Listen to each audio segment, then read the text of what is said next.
अस्सलाम वालेकुम, welcome to learner academy. नाम है असलम। हमारा लेक्चर नंबर 42 है और हमारा टॉपिक है लीडरशिप प्रोसेस। सबसे पहले इसमें हम देखते हैं कि लीडर्स वर्सेस मैनेजर्स। ये बहुत ज़्यादा जो है ना वो हम कंफ्यूज हो जाते हैं लीडर्स और मैनेजर्स में। ठीक है। अब्राहम ज़ेल्ज़िक ने कहा था कि हार्वर्ड बिजनेस स्कूल का जो है वो स्टूडेंट था। उसने कहा था कि लीडर्स और मैनेजर बहुत ज़्यादा डिफरेंट काइंड ऑफ पीपल होते हैं। ठीक है। In term of motivation, personal history, किस तरह से वो सोचते हैं और किस तरह से एक्ट करते हैं। ज़ेल्ज़िक ने कहा था कि जो मैनेजर्स होते हैं वो इम्पर्सनल अडॉप्ट करते हैं, यानी कि वो पैसिव एटीट्यूड्स टूवर्ड्स गोल अगर ना लेके चलें, लेकिन जो लीडर्स होते हैं वो हमेशा पर्सनल और एक्टिव एटीट्यूड्स रखते हैं टूवर्ड्स गोल। मैनेजर्स वर्क को देखते हैं as an enabling process involving some combination of people and idea जो कि इंटरेक्ट करते हैं आपस में स्ट्रैटेजीज़ को डेवलप करने के लिए और डिसीजन लेने के लिए। लेकिन लीडर्स वर्क को लीडर एक हाई रिस्क पोजीशन पे काम करते हैं। ठीक है। वो रिस्क लेते हैं, डेंजर लेते हैं, अपॉर्चुनिटीज़ और रिवॉर्ड को जो है वो लेकर आते हैं। मैनेजर्स प्रेफर करते हैं वर्किंग विद पीपल। वो सॉलिटरी एक्टिविटीज़ को जो है ना वो अवॉइड करते हैं क्योंकि वो उन्हें एंग्शियस बना देती हैं। वो रिलेट करते हैं पीपल को according to the role they play in the sequence of event और इन द डिसीजन मेकिंग। जो कि लीडर्स होते हैं वो कंसर्न होते हैं आइडियाज़ के साथ। ठीक है। इसलिए ज़्यादा वो जो है ना वो इंट्यूटिव होते हैं और एम्पैथेटिक वेज में होते हैं। मैनेजर जो हैं वो सिंपल जो एक सेट कोड ऑफ कंडक्ट होता है उसको फॉलो करते हैं, जो एक रूल बुक है ऑर्गेनाइजेशन की, उसको डिसीजन मेकिंग में भी, स्ट्रैटेजीज़ को बनाने में। जबकि लीडर जो है वो आउट ऑफ द बॉक्स चीज़ें लेकर आता है, इनोवेटिव आइडियाज़ लेकर आते हैं। ठीक है। नॉवल वे में जो है वो चीज़ों को और आइडियाज़ को लेकर आते हैं। जॉन कॉटर भी जो है वो ज़ेल्ज़िक का जो है वो क्लिक था। उसने कहा था लीडरशिप डिफरेंट है मैनेजमेंट से, डिफरेंट रीज़न के लिए। मैनेजमेंट उसने कहा था कि ये कोपिंग विद कम्प्लेक्सिटी है। गुड मैनेजमेंट ऑर्डर लेकर आती है, कंसिस्टेंसी लेकर आती है। ठीक है। रिजिड ऑर्गेनाइजेशन स्ट्रक्चर्स बनाती है और मॉनिटर करती है रिजल्ट्स को। जबकि लीडरशिप जो है वो कोपिंग विद चेंज है। वो एक डेवलप करते हैं विजन फ्यूचर के लिए, लोगों को अलाइन करते हैं ताकि वो कम्युनिकेट कर सकें अपने विजन को, इंस्पायर कर सकें उन्हें, ताकि वो हर्डल्स को कम कर सकें। और कोटर का कहना था कि स्ट्रॉन्ग लीडरशिप और स्ट्रॉन्ग मैनेजमेंट दोनों ही ऑप्टिमम ऑर्गेनाइजेशनल इफेक्टिवनेस के लिए जो है ना वो बहुत ज़्यादा ज़रूरी हैं। इसके बाद हम देखेंगे कि लीडरशिप होती क्या है। Leadership is an ability to influence a group toward the achievement of goals. आप लोगों को इन्फ्लुएंस करते हो कि वो कुछ एक स्पेसिफिक ग्रुप को जो है वो अचीव करें, अचीवमेंट ऑफ गोल की तरफ जो है वो जब आप लोगों को इन्फ्लुएंस करते हो, वो जो प्रोसेस होता है उसे जो है वो हम लीडरशिप कहते हैं। ठीक है। एक नॉन सैंक्शन लीडरशिप होती है कि ability to influence that arises outside the formal structure of the organisation, यानी कि आपका जो फॉर्मल स्ट्रक्चर ऑर्गेनाइजेशन है उसके बाहर से कोई आके जो है ना वो आपको इन्फ्लुएंस कर रहा है और आपको मोटिवेट कर रहा है गोल्स अचीवमेंट के लिए।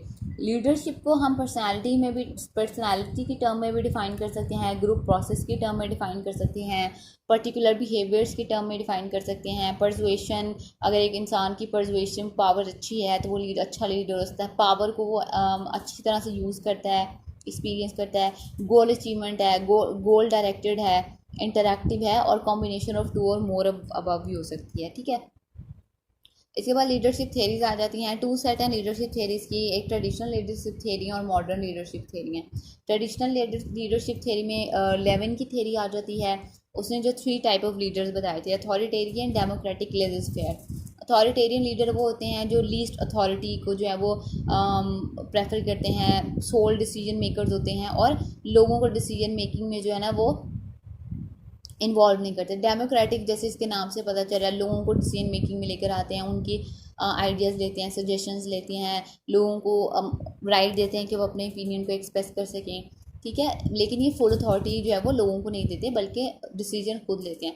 लेजिस्फेयर जो है वो लीडर्स होते हैं जो डेलीगेट कर देते हैं, मैक्सिमम अथॉरिटी दे देते हैं, अथॉरिटी अपने सबऑर्डिनेट्स को अथॉरिटी दे देते हैं कि वो जो वो अच्छा समझे ऑर्गेनाइजेशन के लिए करें, खुद डिसीजंस लें, खुद सब कुछ करें। उसके बाद ट्रेड थ्योरी आ जाती है। ट्रेड थ्योरी लीडरशिप की वो आइडेंटिफाई करती है स्टेबल और वो एंड्यूरिंग कैरेक्टरिस्टिक्स जो कि डिफ्रेंशिएट करती है इफेक्टिव लीडर्स को नॉन लीडर्स से। ठीक है।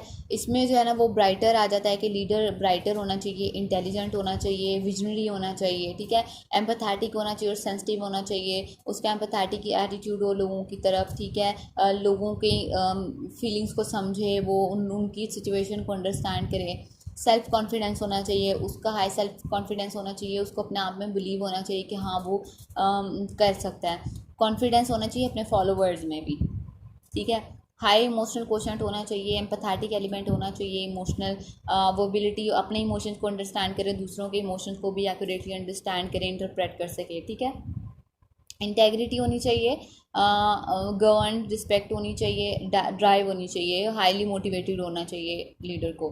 उसके बाद ग्रुप एंड एक्सचेंज आ जाती है। ये थेरीज लीडरशिप की डिराइव की गई हैं सोशल साइकोलॉजी से, और इनकी रूट्स जो हैं वो एक एक्सचेंज थेरी में जो है वो जाती हैं। According to this theory leaders provide more benefits and reward than burdens and cost, यानी कि लीडर्स जो हैं वो ज़्यादा रिवॉर्ड एंड बेनिफिट्स देते हैं अपने फॉलोवर्स को rather than burden. Chester burner ने अप्लाई किया था एनालिसिस मैनेजर्स और सब ऑर्डिनेट्स पे ऑर्गेनाइजेशनल सेटिंग में, और उसने कहा था कि जो सोशल एक्सचेंज व्यू है ना लीडरशिप का, वो ये है कि relationship of investment and returns are superior and subordinates. In exchange relationship और investment के superiors investments बनाते हैं और receive करते हैं returns from their subordinate, यानी कि वो input देते हैं और अपने subordinate से output जो है वो लेते हैं।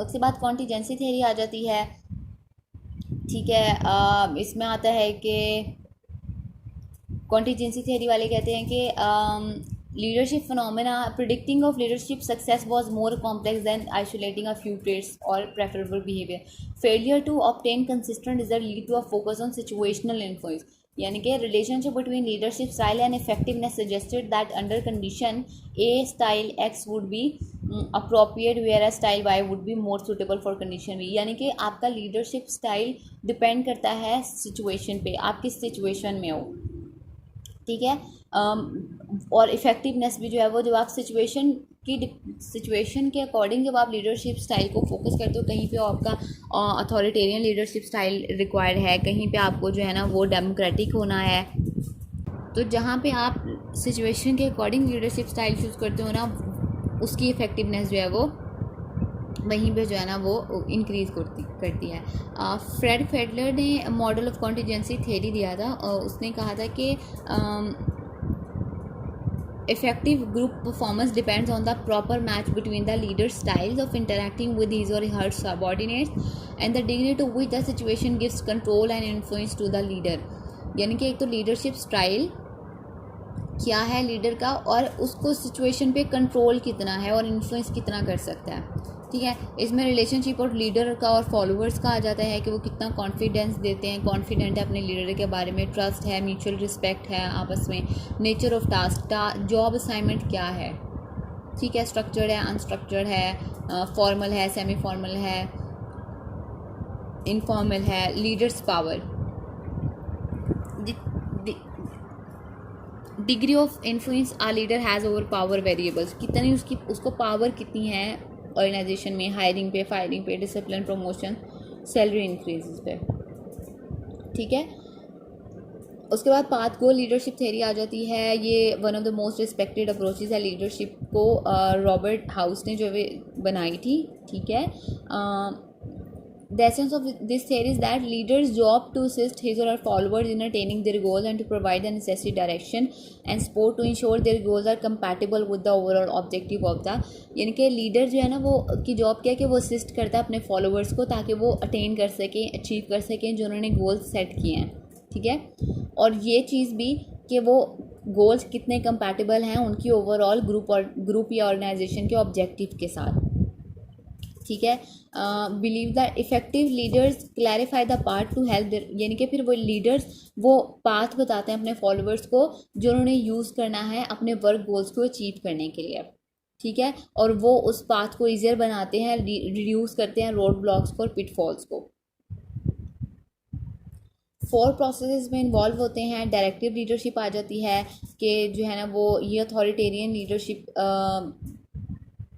इतने क्लोज है कि वो खुद ही जो है वो डिसीजन मेकिंग करते हैं, ग्रेटर सेटिस्फेक्शन की तरफ ये लीड करते हैं जब टास्क एम्बिगुअस होते हैं और स्ट्रेसफुल होते हैं, और ये हाईली स्ट्रक्चर्ड होते हैं। सपोर्टिव लीडरशिप होती है, ये is something like democratic leadership style, कि आप जहाँ पे सबऑर्डिनेट्स भी अपनी सजेशन दे सकते हैं, उनके आइडियाज़ को भी काउंट किया जाता है, लेकिन एंड में जो है वो डिसीजन जो है वो एक सिंगल अथॉरिटी ही लेती है, और इसकी वजह से एम्प्लॉय की हाई परफॉर्मेंस होती है, सेटिस्फेक्शन भी जो है ना वो हाई होती है। पार्टिसिपेटिव लीडर होती है, इसमें कंसल्ट किया जाता है सबऑर्डिनेट्स के साथ, और उनकी सजेशंस को भी जो है ना वो काउंट किया जाता है डिसीजन मेकिंग में।